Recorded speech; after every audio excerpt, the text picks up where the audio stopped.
HRP में आप सभी का फिर से स्वागत है। सेक्टर नोएडा के सेक्टर 150 में जो लड़का सॉफ्टवेयर इंजीनियर मैनहोल में गिरा, मैनहोल ही में गिरा होगा। जब सेक्टर लिखा है तो वहाँ पे तालाब तो होगा नहीं और कोई ऐसा कोई बड़ा सा मैनहोल नहीं होगा। वो गोल सा कहीं खुला होगा, डब्बा डुब्बी, उसी में गिरा है वो। तो वो अपने फादर को कॉल किया। अब उनके फादर सोचिए पुलिस को कॉल कर रहे हैं। अरे बेटा गिरा है तो आप घर से 10 साड़ी उठा लीजिए, 10 साड़ी उठा के उसको गांठ बांधते बांधते रास्ते भर में आप गांठ बांध लीजिए, खींच खींच के मजबूत गांठ बांधिए, डाल दीजिए उसमें लगड़ लगा के कि वहाँ तक पहुँच जाए। जहाँ लड़का आपको कॉल कर सकता है तो वो पकड़ के सहारा बाहर भी तो थोड़ा बहुत आ सकता था। कहीं तो वो ऐसा फंसा था कि आपको कॉल किया। तो ये समझ में नहीं आ रहा कि वो सीवर में अगर गिरा होगा कि कहाँ गिरा होगा, अभी तो हम और देखेंगे। अब वो कॉल भी किया, अभी अपने फादर को किया। ऐसे टाइम में इंसान उसी को कॉल करता है जिस पर वो ज़्यादा ट्रस्ट करता है। तो स्वाभाविक है फादर को कॉल किया। फादर अपने टाइम के कितने वो किस टाइप के आदमी होंगे भगवान, उनको पता चल गया उस टाइम कि लड़का मैनहोल में गिरा है। अरे पूरा हम क्या बताएं, पूरा परिवार को डंडा डुंडी लगड़ लुग्गी जो भी मिलता लेके अब देखिए सरकार से सीखिए, उसके पास सारी सुविधाएं हैं, ठीक। और वो जुगाड़ से तेलंगाना माइनिंग वालों को निकाल रहा था। इतना दरिद्र सरकार हम कहीं नहीं देखे, महादरिद्र। हम देखे कि इतने दिन तक रेस्क्यू जुगाड़ से कर रहे थे सब। हम बोले महान लिच्चड़ आदमी हैं, इनके पास रेस्क्यू की सुविधाएं ही नहीं हैं और न ही लोगों के ज़िंदगी का कोई मोल है। कहाँ पहले एक आदमी मर जाए तो आर्टिकल 21 के अंतर्गत बवाल हो जाता था, और आज के टाइम में केवल रेप में कैंडल लेके घूमते हैं सब। पता नहीं कैसा आगे का जनरेशन। हम भी सोचें 2 बच्चे अडॉप्ट करेंगे, ऐसे मूलभूत इंटरेस्ट अगर मेरे लाइफ में रहेंगे तो हम तो बहुत फ्यूचर हम क्या बताएं, लेकिन नहीं करेंगे तो फिर लाइफ में अकेले तो जीना नहीं है।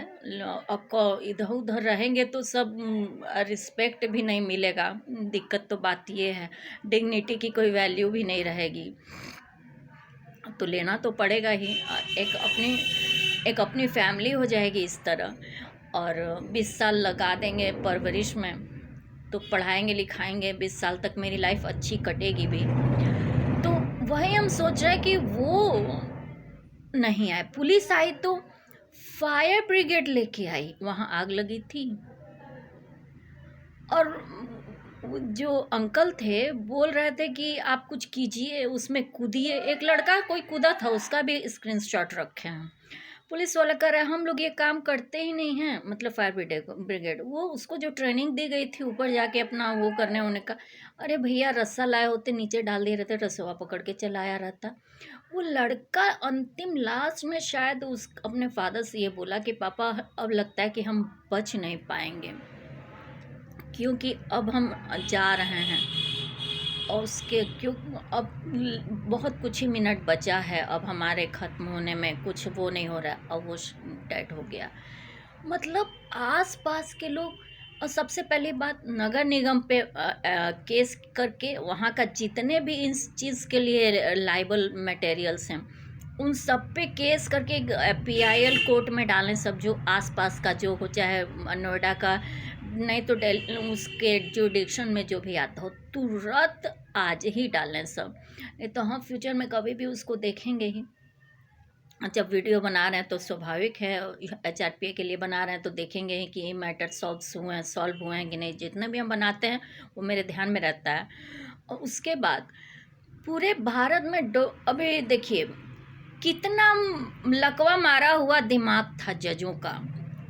जज महोदय लोग, आपको ये बुरा नहीं लगना चाहिए क्योंकि हम भी एक वकील हैं और लड़की हैं, और वहाँ पे डोमिनेसी में जो महालिच्चड़ होते हैं, सीनियर एडवोकेट्स और जूनियर एडवोकेट्स, सबको नहीं कह रहे हैं, जो लिच्चड़ हैं वो अपने आप को लिच्चड़ समझ लें, हम उन्हीं को बोल रहे हैं। और हमें इस चीज़ में कोई अफसोस नहीं होता है बोलने में। अब जब से हम 17 साल से सरवाइव करते हुए ऐसे लोगों को देख लिए। खुद आगे बढ़ने की क्षमता नहीं होती, दूसरे को बढ़ने नहीं देते हैं, सब जेलस के वजह से।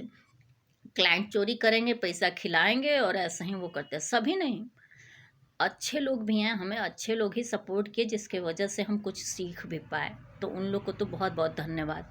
हम 6 महीना क्या, 6-7 महीना हम प्रैक्टिस किए हैं। अब केस ढूंढ रहे हैं, कोई आए।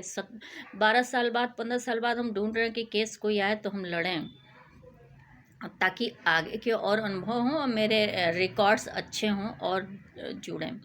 तो देखिए कितना अफसोसजनक बात है, हर जगह कितना रेस्क्यू हुआ। मतलब ज़रूरी है कि आप जो कर्मकांड प्रचंड दुष्टई या फिर जो भी लिचड़ई करें उसके लिए बच्चों की बलिदान कर दें? जरूरी तो था नहीं। कितने बच्चे लास्ट हुई चेतना, क्या हुआ इन सब के नाम के बच्चे कहीं ना कहीं कुछ न कुछ